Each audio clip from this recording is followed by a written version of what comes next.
Yo, what's up, everybody? I don't know what the heck happened there. Apparently, YouTube did not like what was going on for whatever reason. I don't know anything about it, but they pulled our stream. But we are back, guys. Yeah, let's go ahead and wow. Let me tweet this out real quick, and then we'll get rolling. I don't know, God, dude. I have no clue what happened with that, dude. It's there was nothing that you had on that. I mean, there was no video. There was nothing that I could see that would cause them to take down our stream. I mean, we didn't swear. We didn't. I mean, nothing. You know what I mean? Yeah, like I said, all I would think is if there was stuff in the background, but it's I don't know. No, that wouldn't be because, like, you know, how many YouTubers, especially me, like we got all kinds of toys and stuff in the background. Yeah. But let me tweet this out real quick. But yeah, so you got to talking a little bit about why it is you decided to, or like how you came up with the idea, or what started the idea. So let's just go ahead and dive into it. Let's talk a little bit about what's been going on with the game, some of the new stuff that you guys have implemented in the game. Let's talk a little bit about that. Yeah. So the biggest thing since you have played, and a little bit of the stuff that we've been like slowly revealing to everyone in our other YouTube videos, and that a little bit of the gameplay and some of the artwork in that, which now we do have a full deck of cards with artwork on it, which looks awesome and is really cool to play with. And just another I haven't seen any of that stuff yet. I don't think. I mean, I've seen some of the artwork that's going on the cards, I believe. But yeah, I think right now, unless Brian's print out his own set, I think I have the only prototype version with the artwork cards. So yeah, it's a lot of people haven't seen that yet, and we haven't released the artwork for the cards yet. That's stuff that we're still working on and trying to do a slow release so that we kind of give people little by little here. But yeah, so some of the new stuff that we are working on. So one of our biggest worries from the beginning was just the price point that we were going to have to sell the game for, and that's just because the production that it's going to cost to make the pieces, and we were worried that it was going to be too high and that people weren't going to want to spend that much money for what was just going to be a 2-player game.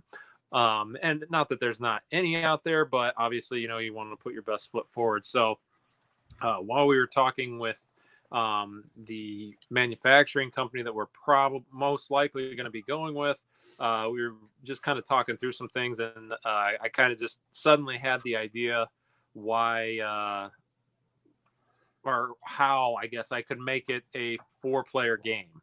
And it just seems so silly to me that why I hadn't thought of that before, but it suddenly kind of like inspiration struck. And I'm sure for you being in the chat group, it was suddenly like, holy shit, Brian and Ryan are going nuts in here back and forth, because it was instantly a new just flood of ideas. So we've been working on that now. We pretty much have just about the original 2-player version is pretty well set. Obviously, we're still polishing stuff on that, and I'm sure we'll continue to do so up until we actually send it off to be manufactured. But now I've been working strictly on the 4-player mode. So now it makes the game to where it can be a 2, technically 3 or 4-player game. So that's been the new thing, because the 4-player side adds in a whole new map, which adds in its own differences and a whole new set of cards to be tested out and tried and all that. So we've begun early play testing for the 4-player side, which has been a lot of fun. It's looking really good. We're already having, revamping it on the stuff that doesn't really make sense, or just to make sure that works perfectly. But we're really excited about now that we're going to have a 4-player mode, so that it's not, hopefully get a few more people and hopefully people won't be so worried about the price point. Now, like, do you have an idea what price point might be? Now, obviously nothing. Now, I'm telling everybody out there who's watching this now, price point, that having an idea doesn't necessarily mean this is going to be the final price point, because things change, especially adding like this I'm assuming adding the 4-player element to it might make, here's a question. Does that increase the price of the game, adding the 4-player into it? It's probably not very much, because luckily all that it's going to do is add a little bit more artwork and a few more cards. But the biggest cost factor right now, at least, is getting the pieces made, and the 4-player mode doesn't require any more pieces. Unfortunately, I really don't know. I mean, I have a very rough estimate of what the price is going to be, but with COVID and all that, it's made it really hard to get a new estimate on the new things that we've added in. We were still waiting to hear back on if we were going to be able to do some of the things that we were trying to do, even in the original version of the game. And it looks like we're going to be able to do it, but we hadn't gotten the new estimate for that yet. The big thing being the arrow damage markers and actually sticking them into the pieces, which everyone loves, so we definitely want to have in the game. But that's been the biggest thing where they were kind of questioning, oh, can we do this? How are we going to do it, type of thing. Right. I gotcha. Now, the difference between like a 3-player and a 4-player element, what's the difference there? Is there much of a difference? Is it going to be a little bit harder with 4? Is it going to be a little bit harder with 3? Explain that. The only difference is going to be that, so in the 4-player mode, you're going to be taking part. You're basically going to be playing in teams. So it's not a 4-player. So it's not a every man for themselves. It's basically either a 1-on-1 game or a 2 versus 2. So in the 4-player mode, you're playing in teams, or if you're playing 3-player, 1 versus 2. Okay. So it's not like there's, it's not all 4 players are playing against each other. So it's more of a team mode, but it makes it to where 4 people can be playing. But so basically how the 4-player is going to work is the team takes control of the same amount of pieces, and you just have to divvy those up amongst yourselves, and then you take control of those pieces, but then you get to move them individually. So it adds a little bit, it definitely adds more tactics and strategy to it, because now you don't have control over all the pieces. However, that's where the cards are coming into play, because now we have certain cards that are team cards will let you and your teammate both move together. So the difference being, if you're playing on a 3-player game, if you're the 1 versus the 2, then you get control over all the pieces. Whereas the 2 players are going to only have control over half of their pieces. Oh, okay. So the way I understand it then would be is if it's a 2-player, they're using just one army, correct? Right. Yeah. Both sides are using just one army. It's just a matter of how many people you have on how you're going to split that army up amongst yourself. Okay. So it's not adding any new pieces to it. No, it's not adding any new game pieces. That's why it's not affecting the cost of the game, or as far as we know, it's not going to affect the cost of the game that much. Right. Okay. Well, that's good. So like what other kind of elements will you have to add in for the 4-person, 3-person situation? Is there anything else, or does the game just come with those instructions on how to do it? What has to be added to the game to make it that to 4-person, 3-person? So the only thing that's being added, like I said, is the different set of cards. The boards are now going to be double-sided. So there's going to be the 1 versus 1 side of the board, and then there's going to be the 4-player side of the board. So it's just making the boards double-sided. Brian had to do a little bit extra artwork to do that. And then the only other really different element is that now there's going to be a ring base with a different color on it, so that you can keep track of whose pieces are what. Because we're still going to have right now the colors we're trying to stick with a silver and brown. That might still change. We don't know yet. But in order to keep track, we're going to add in a colored base, whatever that color is going to be, yellow or blue or something. So it's just, you click that onto the bottom of the pieces that you're in control of, and then it just, it just keeps track. They use it in a lot of different games. Any board gamers that are used to playing a lot of difference, I'm sure they've seen it in a few different games out there, but yeah, that the really only major difference is that now there's going to be those ring bases to add to it. Other than that, it's still the same thing of pieces, damage markers, cards, boards. So all the same stuff you'd have on the regular side. Okay, right on. That makes sense. So it's basically just adding the printing of the other side is the extra cost. Yep, that's pretty much it. And then the little bases that will go on the to split the teams up, basically. Yep. Which okay. Luckily those shouldn't. And again, this is all me just kind of speculating because again, with COVID, it's slowing down everything with the manufacturer. But right, because those are pretty standard, the cost shouldn't be very much. Right on. No. It doesn't seem like it would be that much. Now, what I think is you're getting your money's worth with this, because not only are you getting the initial game, but with it you're getting the ability to add players without any extra cost. Whereas like we'll use like Magic the Gathering as an example. You got to have 2 decks, so you initially you pay out for the initial deck or whatever it is, and then you have to have another deck to play. Where I see that with a lot of games where you have to buy the extra part to expand the game further. But it all kind of comes in one piece, whether you like it. Now, did I hear you say something about a solo play? Was that something? We talked about that. I don't think it's going to have that's basically way down the line. If we can come up with something, then yeah, great. But that would be basically coming up with a whole AI system for it, which games have done.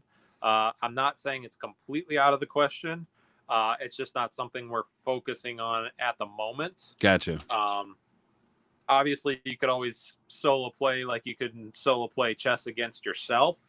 But yeah, for something that's a little more intuitive, it would come down to either an extra page of artwork, but more than likely that would involve an entire other set of deck of cards that would have like the AI system for how the game would move. But maybe we'll have you guys develop one for like people with split personalities.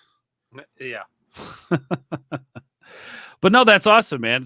So you said you had talked about it. Now, with the addition of like having 4 people, have you play tested 4 people yet? I guess is a good question. We haven't actually play tested at 4 people. Again, COVID is making that a lot more difficult. So far, all we've play tested is the 4-player side of the board, because it is a little bit different. It does have a few elements on the board that give bonuses that you don't have on the 2-player side. So I've tested out that, and we were testing out the new cards just to see how those would work. But we haven't play tested the actual, with an actual 4 people playing the different pieces. Gotcha. A big shout out to Mad Respect TV, man. Thank you for showing up to the stream. We're doing a game update here on Drakkar with Ryan Nieders, of course, on the Omni Lucid Media Gaming channel. He says, wouldn't miss the stream. Thank you for being here. AI system possible. Neat. I think he's referring to the single player mode that you were talking about. So that's fine. Thank you for being here, Mad Respect. I appreciate that. And mad respect to you, man. Thank you.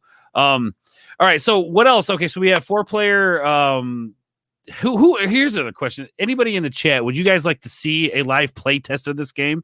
I think we should do that sometime soon. I think it'd be really cool. Then we could like show off the 4-person aspect of it, because I think it's interesting. The times that I've played this game, I find myself like thirsting for more after I've played it. Like that one again, to reference that first night I played it with you, man. It was I made you sit down like, I don't know, did we play it 6-7 times? We played 10 times. Oh God. Okay. 10 times. It's just one of those, man. It's just one of those where, maybe that's just me because I love tactics games like Final Fantasy Tactics back in the day. I would sit and try to play one like scenario. It would take me 12 hours to beat it, but I eventually would. But that's kind of how this game is you crave more of it. And I just feel like with the 4-person thing, adding that you get your money's worth with that, man. I mean, it's like having some kind of expansion without spending more money, and I like that. So speaking of expansions, now has there been any talk of expansions? And I know we haven't quite developed everything in the main game, right? Not yet. Well, no, not now that we are adding the 4-player. We're still adding stuff in. So yeah. Okay. Has there been talk of any expansions in the future?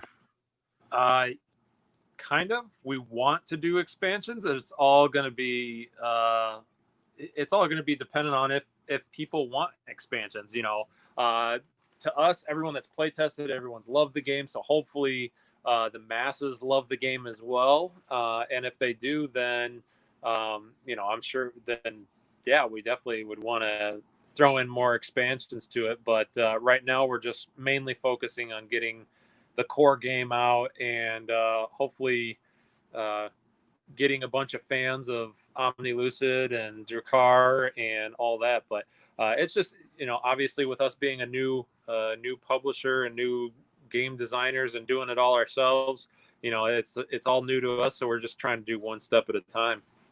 Yeah, and that's another thing that's great about being a part of this. I'm learning too. Like working with you guys has been fun. I love watching you guys go back and forth, talk about your things. A lot of it I don't understand because I'm slow, but it's really cool to see you guys your brains work. And I want to just make sure that people support you guys because this game is legit, man. This is no.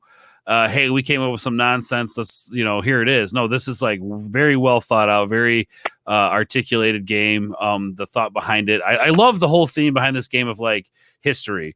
As accurately as it can be. Obviously you can't make it like completely accurate. It just doesn't work like that. But it's like that's your first question. Anytime you design something with this game, you're like, okay, does this work for a real life scenario? So there's a lot of care taken into this game. What else is new that has come out with this game? What else have you guys like have set in stone that's solidified going forward with the game? As far as like other new things or just new things that you guys have developed that are like solidified in the game that like that is now a part of the game. So I think I'm not sure anybody else has seen the player boards yet. That was another big one for us with originally the original design of this game. It was going to be just massive and take up tons of table space. And it was just ridiculous. And while it seemed cool at the time, we luckily have been able to shrink it down with the player boards, get some extra artwork in there. That's actually one of probably the newest development is with the 4-player. It also adds in a couple other player boards to where originally you were going to be basically your player board gives you a god and the god that your army worships. So we started off with Thor, which is one of, everybody knows Thor, but this is the traditional Thor, not Marvel Comics Thor. So this is traditional Norse mythology Thor, who would be somebody that, the Norse people would pray to in times of war. And the other one was Aegir, which is one of the gods of the sea, who would be another one that being this is the artwork that you guys have, right? Yeah, that's the artwork that we already have. Okay. Those were the original player board and artwork and everything. And now that we have the 4-player mode, we're throwing in a couple more. So we're also going to have Freya. And we're going to actually have Odin now. Originally, Odin wasn't going to be in it, but, now Odin's another one that people would obviously pray to in times of war. So I just have to share this with everybody here. So right here, this is the character from the sea. Who is this? That's Aegir. Okay, and this is also Brian Skull's work, his artwork. The artwork is just absolutely amazing. But yeah, so I can show this artwork, right? Yeah. Okay, I was gonna say there's some stuff out there, guys, that I can't show you because it's super top secret. And I'm excited, man. The artwork has just gotten better. Like all the stuff that you guys have sent me and I've gone through the chat and looked. It's just like dude, it's awesome, man. It's awesome. Yeah, that's like I said, especially when you see it actually on the cards. Like now when I'm playtesting and I actually have the real artwork on there, that's going to be in the actual game. It's really cool to see, especially, before it was just all white with black letters and very basic, and, it worked, but it wasn't very fun to look at. Now it actually has artwork on it, so it's very cool to see. Here's another one I really like, just to give you guys an idea of some Brian Skull's artwork. Just beautiful. That one's actually not in the game so far, but may end up getting used like in the rule book or somewhere else like that. But yeah, that is one of my favorite pieces of artwork that he's done. It's so dark and it's just brooding, man. Like, and I love the arrows in the back. It kind of giving you that feel of the game. Yep, exactly. Which is awesome. Man, it sounds like you guys have been really busy with this game, building it, putting it together. Going forward here in the future, is there things that you guys want to implement that have not been implemented yet, or can we not talk about that? Don't feel like you have to. It's your channel, buddy. No, I'm just trying to think. I don't think so. Pretty much. No, I think everything that we want in the game is either in it or we're in the talks of how to get it in the. Actually, I'm pretty sure everything's already in there. Okay. I can't think of anything off the top of my head. One of the big ones that took a while, and another one of those inspiration moments was, for the longest time, I wanted to do a Valhalla or Halls of Valhalla part on the board or something to where the defeated pieces go once they're beaten. And we just couldn't figure out how to bring that in or how it would make sense. And then that was another one, and that's on the player boards now, where now we have the funeral ships, which is obviously another big Norse tradition. The Viking funeral. It's still something people talk about. Anytime you see a burning ship, you see some kind of comment of Viking funeral in some way or form. Now, am I allowed to show the game board here? Yeah, you can show the game board. Okay, cool. That's what I'm sure. Because you were talking about it, so. Yeah, I think the only thing that we probably haven't shown yet is the actual cards, but yeah. Okay. So they're on the. So that's the Thor. So that's for the team, or if you're playing single, the two one-on-one, that's the side that's going to be worshiping Thor as their god of war. And on the left, you can see the funeral boat. Now, typically, obviously it would be sent out with just one person, but to fit the aspect of our game, it has 8 little spaces on there. So when you fill up the 8 spaces, you get to draw and play your 4th card. So it was something where we were trying to, like I said, I was trying to figure out how to get Valhalla in there. And then I just realized, hey, we can fill up a Viking funeral ship, and it'll be a way to keep track of what's going on in the game. It's kind of a counter as well. So it all just fits in and makes perfect sense. Just shout out to MYIA. Sorry I missed it, but what is the price range after the edits, board size, etc.? I know we talked a little bit about the board. Actually, we were kind of talking about that, about how the game board was really big. And I'm assuming like a lot of people who like begin to create a board game probably like start out with we're gonna have these great ideas, you get this big board, and then once they actually dive into the whole like, all right, how are we gonna get this thing made? You realize financially it makes sense to reduce as much space with the game as possible. Not to mention, people carrying this game to their buddy's house. You want to be able to be versatile in that sense.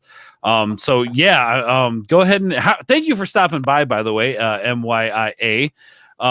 That's Maya, by the way, Jordan. Okay, Maya. Thanks for coming by, Maya. I appreciate it. What's up, Maya? How you doing? All right. Well, I'll just call you Maya then instead of actually saying those letters. But yeah, Yeah, the price range we don't know for sure because COVID has thrown off kind of us getting quotes. Oh, thank you. It does look great. So this is actually the player board. So this is the player board is what Jordan has up right now. This is the individual thing that each player will have right in front of them. So right in the middle there, you can kind of see the spaces that have been marked off with the Norse not work. So that's to keep track of how many cards you've played. The left is the funeral ship, which is to keep track of how many pieces you've defeated. And then on the right, which has some really awesome artwork that Brian did, that's the player reference. So it lets you, it's in front of you the entire time you're playing the game. And just if you need quick reference as to how pieces move or how much damage they do or anything like that, it's all directly in front of you. So just something else that we thought was nice, that you could have it all right in front of you, so you don't have to constantly be going back and forth to the rule book or anything like that. Which, like, when I first started playtesting with you, that was probably one of the most frustrating things about having to go back to the rule book. I love this feature on the game board, or at least the player game board. Because you are going to need those quick references because there's a lot going on in the game, but everything's so fluid that it's beautiful. But anyway, I love this feature. So thank you for implementing that for people like me who can't have a hard time going back and referencing. Because you saw me with the pages, I'm like, wait, where? Oh yeah, the early testing was a lot harder because you had to go back and forth with it and everything. And well, hopefully everyone's going to love the game so much they're going to play it to the point where they don't need those references anymore. But it's always nice to just have that stuff in front of you. Me and Brian talked a lot about with us playing so many board games ourselves. It was just it was the conversation of, okay, well, what do we like? What do we appreciate in the games we play? What do we want to see more in games that we play? And we were both just saying how we love having the quick reference sheet. A lot of games nowadays do include that in some way, whether it's a card or something. So we definitely wanted to include that in our game as well. And it should hopefully make the initial learning curve a little easier for everyone to get. Right on, man. No, definitely. I like to see what's here. Let's look at the chat. When do you guys expect to maybe do some public displays? Maybe attend a live show? Yes. Talk a little bit about what we were supposed to do this year, and what your plan is going forward with, like, displaying the game to people. And while we're doing that, while we're discussing that, thank you for the comment there. I'm gonna show some old pictures of, like, the preliminary board and the idea behind that while we talk about that, if that's cool. Yeah, definitely. So Mad Marty there just basically stabbed me in the heart because it's such a sore subject.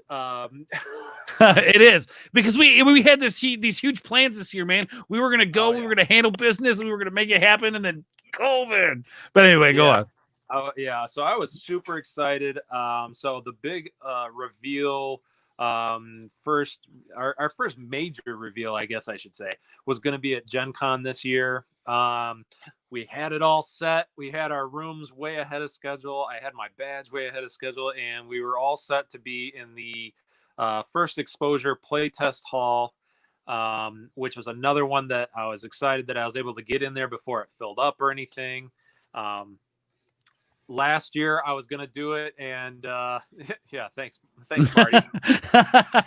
He's not sorry. Last year I wanted to do the first exposure, but in all honesty, it was just so super early in the game development, and even if I wanted to, it was already completely filled up, so we weren't able to. So this year we were all prepared. We were ready to go, and yeah, then COVID hit and completely ruined our plans for that. Yeah. No, I was very excited for Gen Con. Forward, it's such a blast. I recommend anybody to go to it. It's such a fun time, especially if you love board games. I mean, I know there's a lot of people who just follow the pop culture out there, and they go just to enjoy the con, not necessarily because of the board games, but it's just such a good con that you still enjoy yourself as just a regular, person. Yeah. Oh yeah. It's a lot of fun. I recommend anybody when they do it next year, I'm sure they will, and we get everything under control. I'd recommend everybody should go. I will definitely be there next year. Luckily, Gen Con did an awesome thing. I can't praise them enough for they just transferred everything over to so like all of our tickets and stuff that we had, they just transferred it so that next year we're already set. We already have our spot in the first exposure play test hall. So we're all set for that next year when Gen Con is back. So we will definitely be there then. Until then, though, it's all, as far as live play testing and everything like that, it's really all going to depend on how COVID goes. I want to, and it may even be a little early to even say this, but my plan is I'm in the process of getting pieces together to build my own computer. Nice. Once I do that, I'm going to try my damnedest to put together a tabletop simulator version of Drakkar so that people can play it digitally. If you're not familiar with what tabletop simulator is, it's a computer program that lets you play board games with your friends online. So, but again, that would be a first for me. I've never made a tabletop simulator before. I've never done any of that. So, hopefully I can get that put together for you guys. I was gonna say, you're gonna be busy here soon, man. Yeah. Let's see. Hold on a sec. Maya says, seeing this board brings back the good times. Let's talk a little bit about this board here. This is early stuff, man. This is like in the vault type stuff that we're bringing out. Explain this picture to us a little bit. So the shipboards still look like that, which is cool. I love the way that the shipboards look. So the main thing that's different from this picture to the new stuff is all of that white space with the grid around it. It's pretty small on my screen here, but it looks like you can see the cards down there. Yep. These are like the early cards that you made there. Yeah, so all that white space there with the grid. Hey, real quick, you keep talking. Give me 2 seconds. I'll be right back. Keep talking. Tell everybody about this board. Yeah, that is the ocean board, the original ocean board, which is you had to keep your shipboards on that piece to keep track of where everything was. It was super massive. I don't even remember the measurements. It basically came out to like a 3 foot by 3 foot board or something. So it's taking up a ton of table space. But so that's what we've switched out. That no longer exists. Now we just have the player boards, and there is still an ocean board, but all it is a piece that gets added in the case that certain cards are played. But it looks a lot nicer. Obviously, it's not just the blank white with grid. It has the actual ocean texture and everything on there that Brian took the time to do, and looks great. Yeah, no, it does. And it's funny because like when I was like playing like this version of the game, it felt like a full-on game. Like how basic it looks didn't even affect how great the game was. So to have the aesthetic of like the new boards or the you said that there's the 4-player side, like I'm very excited to see that. Now, here's some of the game pieces. Talk a little bit about these game pieces, man, because to me they're this is very cool. Tell me how these came about. That was just me deciding what the pieces were and sitting down and carving them out. The only one that's different now is the Chieftain, which is the big one in the back there. I did redo him. That was another one. Like Jordan was talking about before, the historical aspect of it. I've really tried to keep the game as historically accurate as possible. And the one thing that was bothering me originally, I put the horns on the Chieftain's helmet just to make him very recognizable as the Chieftain. But that's one of the biggest misconceptions about Vikings is that they had horns in their helmets, which they did not. So I did recarve that piece out. He's still very obviously the Viking or the Chieftain. He's very, super cool looking. He's got the traditional Viking half helm. He's got a cloak on with the fur and everything. So it looks very cool. But that's the only piece that is different I'm sorry, you know what? Actually, the archer is also different. I forgot. We redid the archer as well.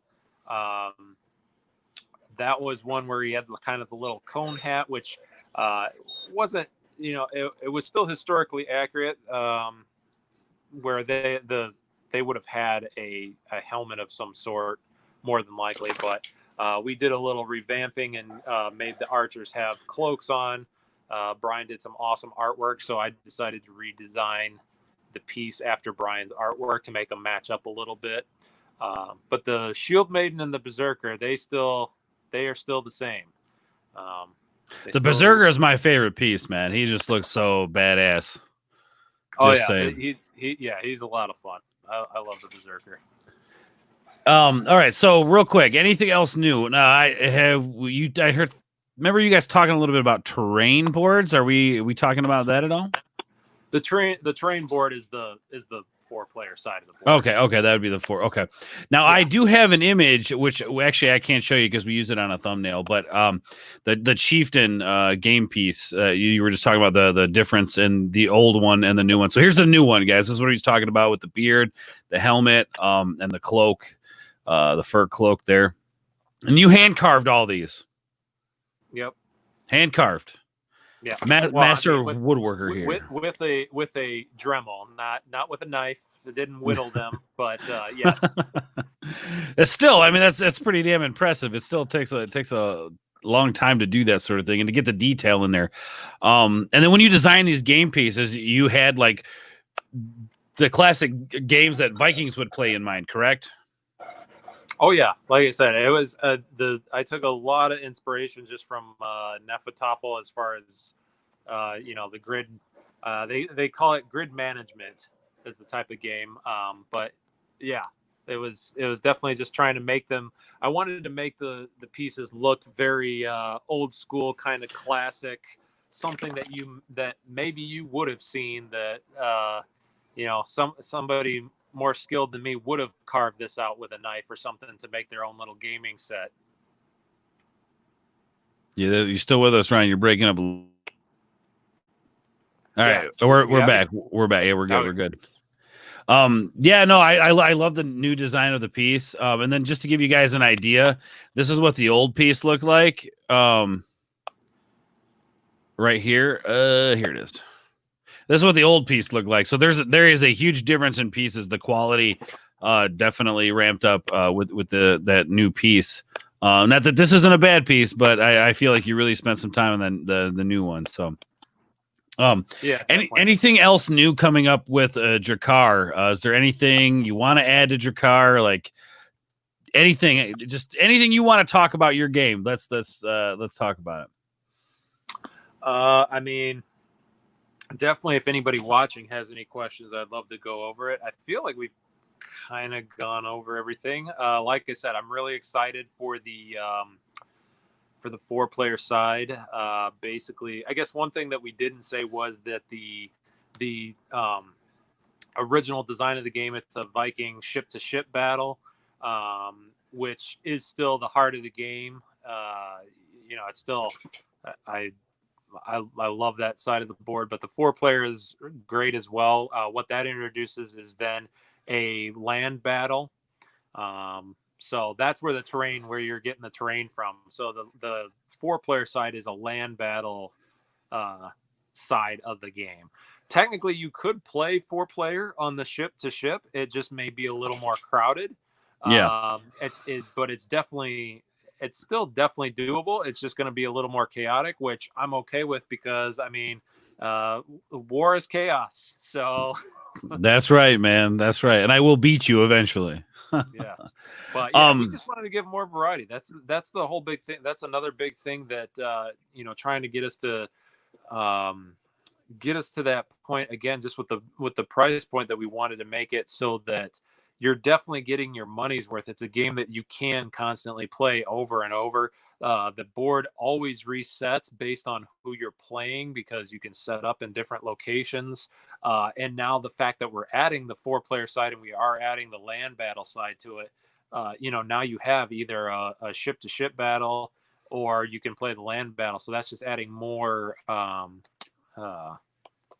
Can't think of the word. like they say, baby, the variety is the Variety. spice There you of go. life. Yeah, adding more variety to the game, plus depending on cards you get, it's one of those games that you can play and play. It's never two games are never going to be the same. That was one thing that I was really happy to differentiate from like chess or even Nefeltoffel. You don't always set your pieces up in the same place, so you never know, and things are constantly going to be changing. You really have to be tactical and be ready to change your strategy on a dime and go from being super aggressive to going back on the defense for a moment and back into aggression. It's all over the place. Which That's another thing I love about this game is like it turns on a dime. I mean, like it really. I mean, one movement, one card played changes the entire pace of the game. Where either like, I mean, the loss of one player or one character, one piece is going to change the entire game. Not to mention the element of surprise with the maneuver cards going into it. It's just such a fun game I love those games where you're constantly trying to screw over the person you're playing against in some way. And this is kind of there's traps. There's all this stuff that like you can do to go after an opponent. Okay, here we go. We got a Mad Respect TV says, once you do a good print, what are some of the distribution channels that you are considering when you start out? Very good question, Mad Respect TV. Distribution channels. Let's talk about that. Yeah, so we're definitely doing Kickstarter. For anyone that's not familiar with that, it's a great resource for especially new board game companies. I mean, really any company, but a lot of board games seem to get their start that way anymore, and it's definitely the route that we're going to go. It makes it a little easier to where people can see what it is that we're offering. Makes it a little easier on us because then we know what the demand is. We know how many that we should print for it. So yeah, right now the main channel is just going to be Kickstarter. And once that is hopefully successful, then we will more than likely be starting our own web store to sell off any additional games that we do produce, as well as obviously we plan to go to all the board game conventions that we can when this comes out. Absolutely. We want to see all the stuff there too, but yeah, now we'll actually get to be a part of it and be a fellow designer with all the other great people out there. Yeah, man, I'm excited to go out there with you guys and learn a little bit about board games. I mean, I've always liked board games. I've always played them. One of my favorites actually is I'm sure you play Zombie. I think Zombies maybe. It's the tile game where you're kind of all against each other trying to get to the helipad and you build your city, or you build your path with these tiles. A lot of fun. Now let me ask you this, and you can say no because I know you got a lot going, but is there any more games in the Omni Lucid Media Games pipeline that could possibly be in the future? Are we allowed to talk about that or no? I mean, we definitely have ideas. We do have so I know what you're hinting at. I'm not hitting at anything. Yeah. So I do already have a second game prototype made up. Jordan has already played that with me. I love it. I love it, man. Yeah, I was gonna say that's another one that we have not play tested nearly as much. It is another one that so far everyone has enjoyed. But it's all going to depend on how Drakkar goes. And we're really expecting it. Well, and hoping that Drakkar is going to take off. I think it will as soon as people actually, find it and get to try it out and all that. But yeah, we definitely have a lot more ideas. Like I said, I have one other prototype already made up that we've play tested a little bit. Just something that I was working on in my downtime while I was waiting on it, because for a little bit there I was kind of in you know, just fly by mode until Brian got some of the artwork done. So I just kept moving on.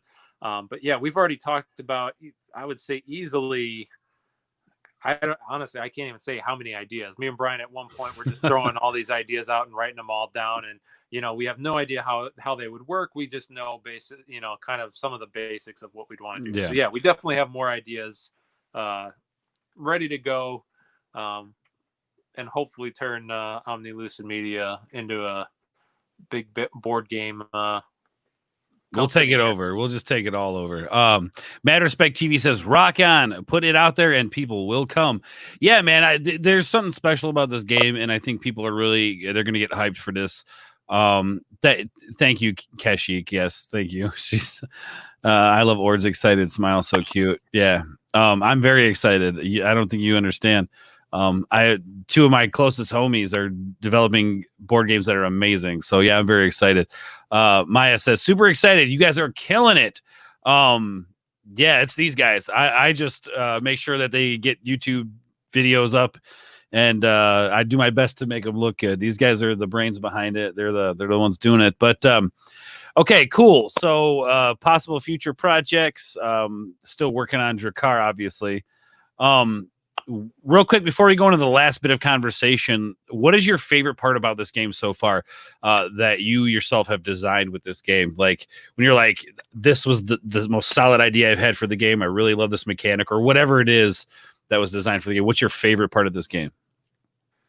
Ooh, favorite part. It's okay to say all. I mean, yeah, I love all of it. I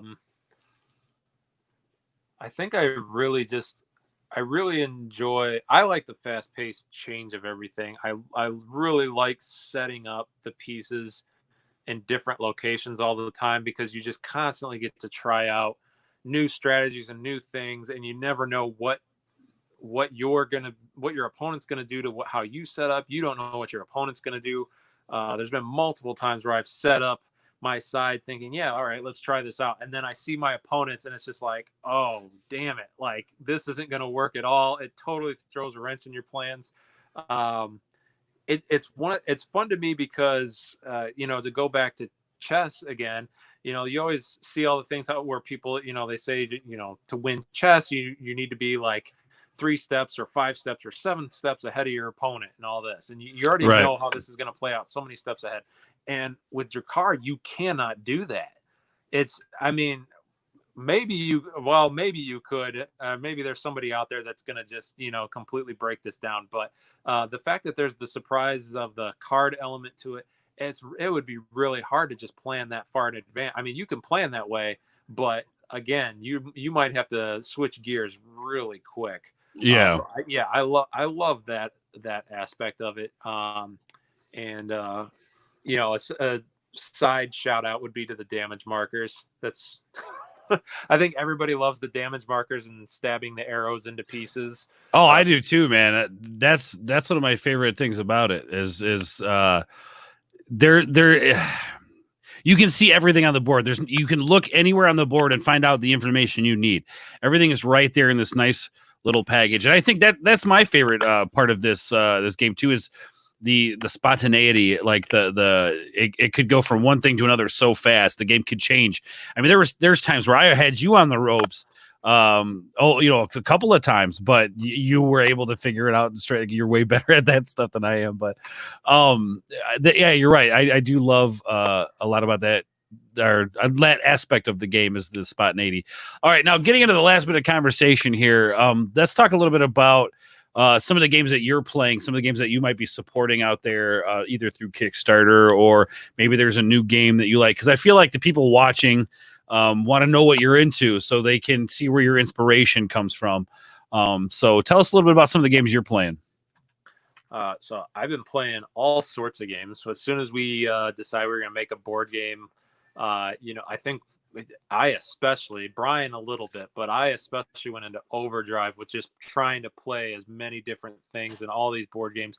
I think a lot of people that don't regularly play, like I feel like they're just not aware of how advanced board games have become over the years. Because you think of like when we were kids, and it's like, oh, you have like Monopoly and Shoots and Ladders, and like Risk, and like they all games have just come so much farther than that. So I've completely dove in. Just been doing Kickstarters like crazy for all these games that I'm seeing. They all look really just super cool. God, there's been so many games that I've just absolutely loved. One of the big one's, I love Hellboy is a great one, as you guys can see there in the next to me here. Hellboy's been a lot of fun. Dead of Winter, another great one. Me and Ashley have been playing Everdell. Everdell is just such a great, awesome worker placement game. And it's just great artwork, great theme, everything with that. I've been playing some Blacklist games. The company Blacklist, they have Street Masters out. They have a Street game. Masters. What's that? That sounds interesting. Oh, Street Masters is a lot of fun. It's basically these guys are awesome. It's Adam and Brady Sadler. They're twin brothers that have been designing games for I think it's been like over 10 years now. I've been play testing some of their games with them. They're really cool guys. I met them. I actually met them at last year's Gen Con, and we just hit it off. Really, really cool dudes. And that was because I was back in their game at the time, which is called Alter Quest. It's a dungeon crawler fantasy style. Ooh, that's I like that. Yeah, so that one's coming out soon. I can't wait for that one to come in. That's probably my most anticipated. Like, can't wait. It's almost here Kickstarter. But Street Masters is one of their earlier games, at least with Blacklist. I think it might have been their first game with Blacklist. I could be wrong, but they're into like 80s, a lot of the 80s stuff. They're right around our age, which is just awesome. So Street Masters is basically a board game of all the old school 80s, like Double Dragon, Streets of Rage, nice, those type of video games, but it's that in a board game. So you have nice. you have basically your Street Fighter type characters, and you're on a board. You have the bad guys; they're coming in, and you have an objective to pull off. It's an awesome game. It's so much fun. And this game's out, right? Street Masters is out. They also have one of their other games is called Brook City, which is their buddy cop game, I think is how they describe it. But it's based off of like Lethal Weapon and I'm trying to think, like basically like all the old school 80s buddy cop movies. Yeah. So, and then now they have Ultra Quest coming out. They have a Contra. And what's the name of this company that's putting these games out? It's called Blacklist. Blacklist. Okay. Yeah, man, Blacklist, that's awesome. Yeah, they have a lot of really cool stuff. They have the Contra one coming out. They have a superhero game coming out called Hour of Need. Nice. Yeah, their names are amazing. Oh yeah, they got a ton of really cool stuff. So I love their games. Dice Throne is another big one for me. That was a big one last year at Gen Con. I had just learned how to play. I entered in a Dice Throne tournament just because I was like, man, this, I know how to play. If anything, I'll kill some time playing some games. And I ended up coming in second place in this Dice Throne tournament at Gen Con. I was a little pissed. I got beat by the reigning champ who's never been beat. So I was like, well, if anybody, I guess he's the one. If you're going to lose to the best, right? Yep, exactly. But, that's awesome, man. Yeah, there's so many good games out there. It all just kind of depends what you're looking for. But yeah, I think I think recently, I think Everdell was the most recent one I played. But I mean, I'll play games at work on our lunch break. There's one called Onitama. It's another 1v1 game, kind of chess-like, except you play cards and it's to take out the other person's master. I think it's supposed to be a basically a martial arts school, and Nice. it's basically there's one master and there's I believe 4 or 5 disciples, and you have to move around the board, and basically it's a fight again. The two schools are fighting each other. So yeah, it's a lot of good stuff. But yeah, I'd say right now Everdell has been the most recent one that me and Ashley have been playing like crazy, and definitely Alter Quest is the I want to play that. That yeah, sounds awesome, dude. Alter Quest is good. I can't wait for it to get here. It's supposed to be here in like August, I think. Well, dude, and thank you for sharing Unstable Unicorns with us. It's not a tabletop game or a board game, but it's a card game that Nieders showed me and Kashik, and we loved the game. We went out and bought it like I think that weekend. And then which sucks because that next weekend I actually saw it on clearance at GameStop, so we paid full price for it, which is fine because I want to support the great games because I know they make good games, so I want to support that, and I'm totally cool with paying full price for that by any means. Real quick, Thomas Gilkey in the chat. What's up, brother Thomas? I found some Wi-Fi. He's on vacation right now, so he found some Wi-Fi. Hail to Ords and Omni Lucid. Thank you, my man. Yes, hail to Omni Lucid.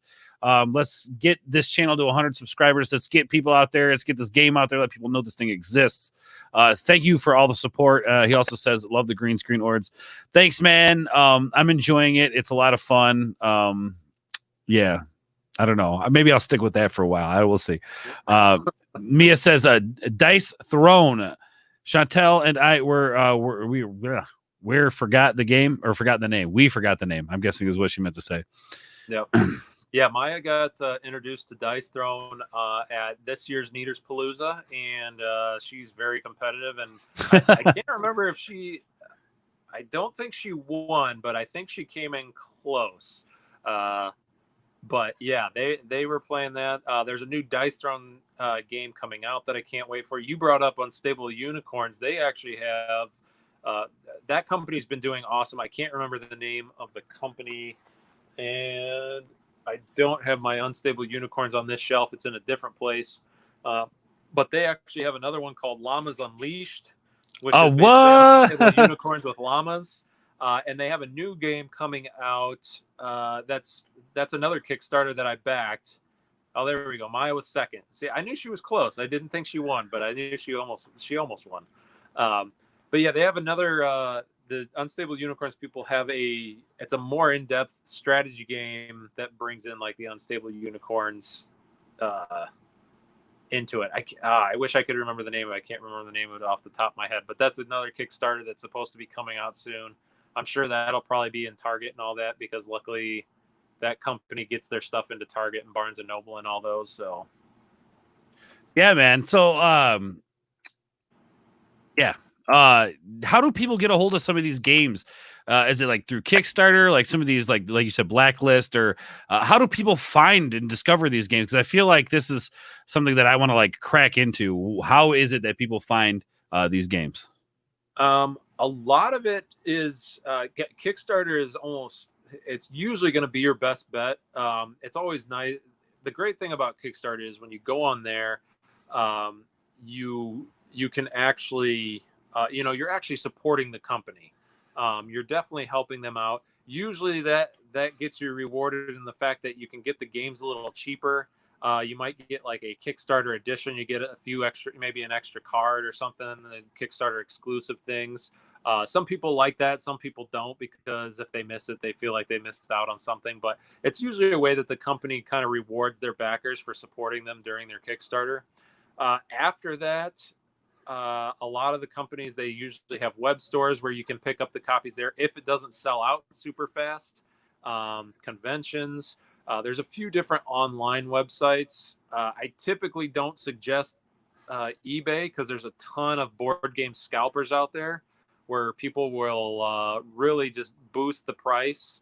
So you can find some good ones on there too, but most of the time you're going to be paying a lot more than you would if you can find it somewhere else. But I know Miniature Market is one of them, is one of the websites that you can get games like that. I think they normally buy them ahead of time, kind of banking on that somebody's going to want it.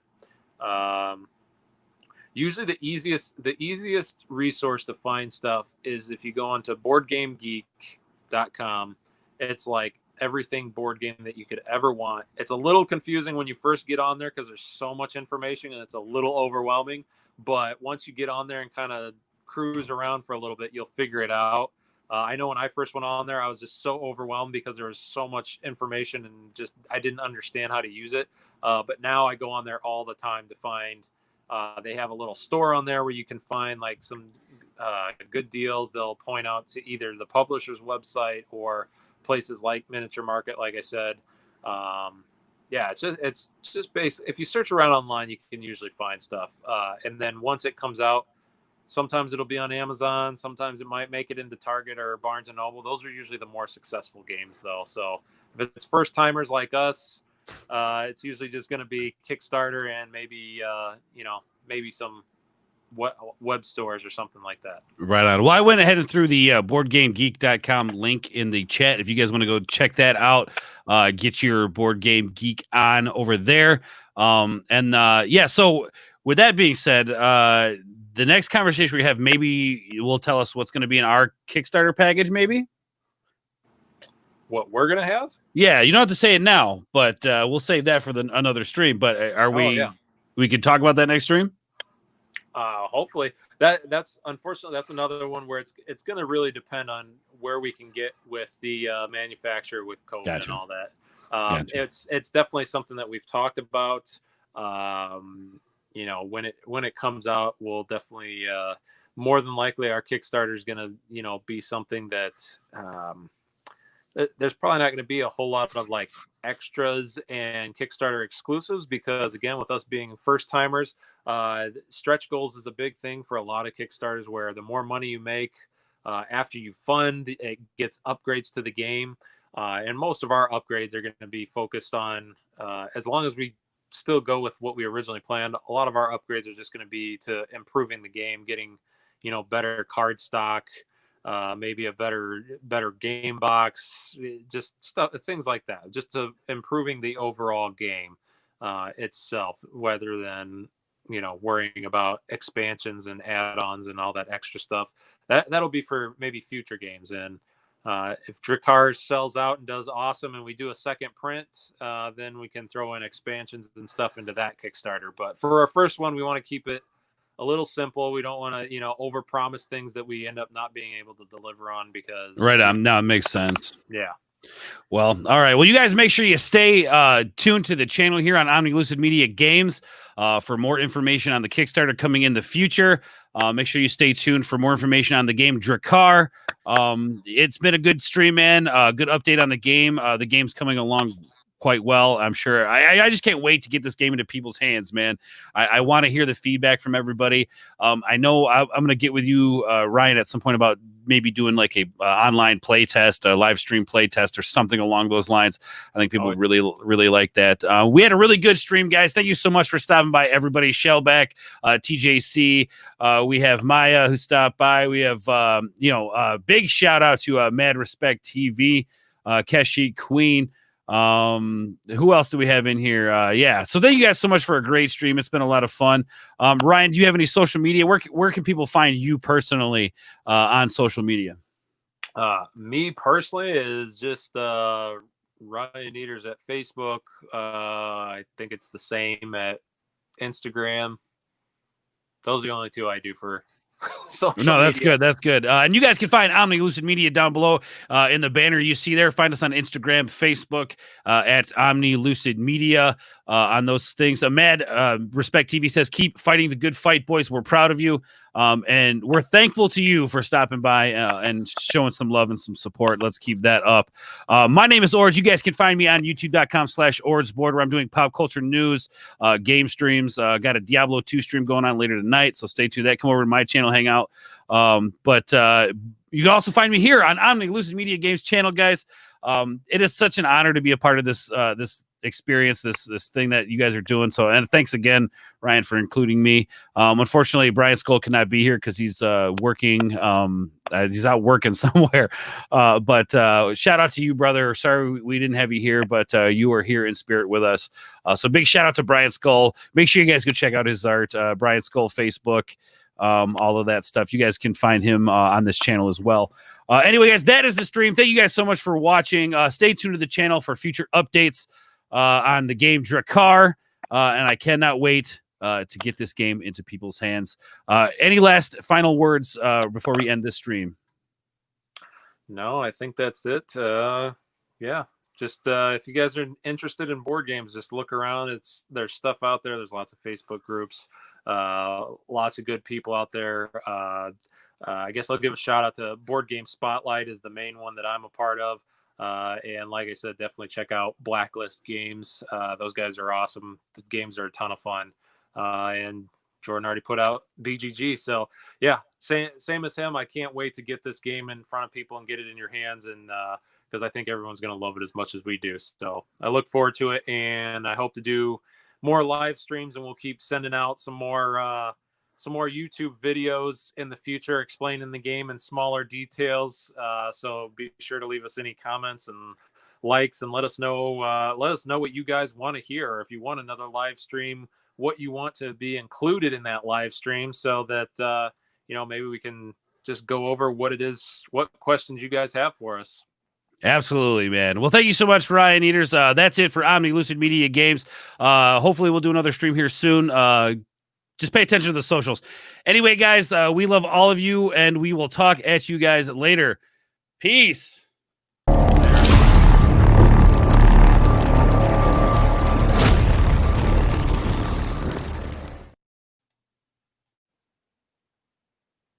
Nice, man.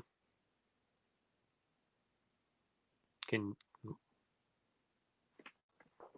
you lose me?